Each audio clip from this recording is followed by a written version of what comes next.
Life is like a mountain that we all must climb, and as if that mountain isn't steep enough, God throws an avalanche at us or puts a raging river across our path, forcing us to redirect.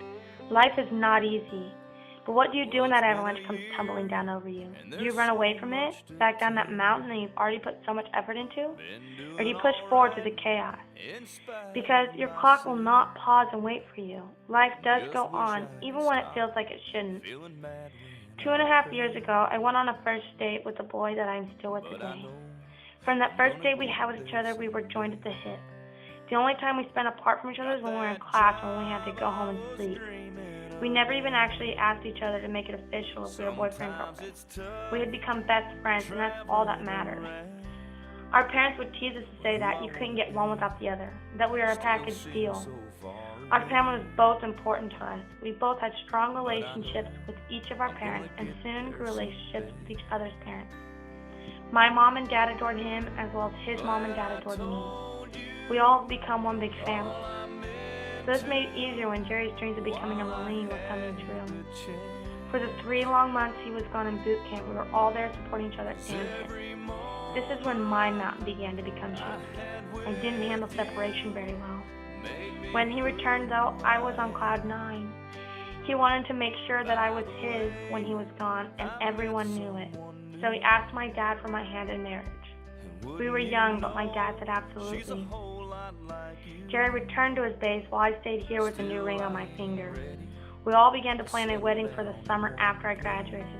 My dad and I even had a date set to go get me a wedding dress. But just like that, my avalanche really started coming down. Just 2 days before my dad and I was supposed to go get my dress, I was pulled out of class to receive the news that he had passed away in the middle of the night.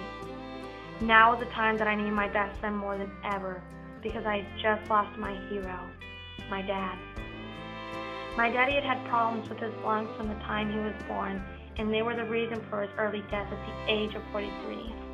We knew he wasn't healthy, but we still had no idea he would be leaving us this soon. It was too early. I had to face the fact that I couldn't run to him anymore, that he wouldn't be giving me away at my wedding, and that my children wouldn't have their Grandpa Ford. I began to get stressed out and fall behind. I didn't have any motivation to wake up and go to school when I knew I would just get angry and do things I would regret. So I started missing more school, and in result, my grades were dropping. I lashed out at my mom and others who were close to me, including Jerry. I would pick fights out of nothing and create unnecessary tension. But even through all that, Jerry was patient with me, and he took the pain I was throwing at him and let it roll off him, keeping in mind that he knew it was only temporary, and I would one day feel better. Thank God he did so. Thank God he didn't leave me behind, and he stayed strong for the both of us. Because who knows how I would have dealt without my best friend there for me. Today we are stronger than ever as a couple, and we did what we were dreaming of doing from the start. Maybe at a different time, and maybe it wasn't how we planned, but today I can call myself Jerry Peter's wife.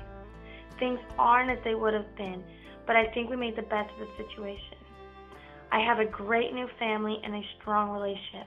I miss my daddy dearly, but this is proof that over time things do get better. I'm not healed from my dad's death, nor will I ever be, but I am not behind from that avalanche. For this reason, I believe that things do get better in time. This, I believe.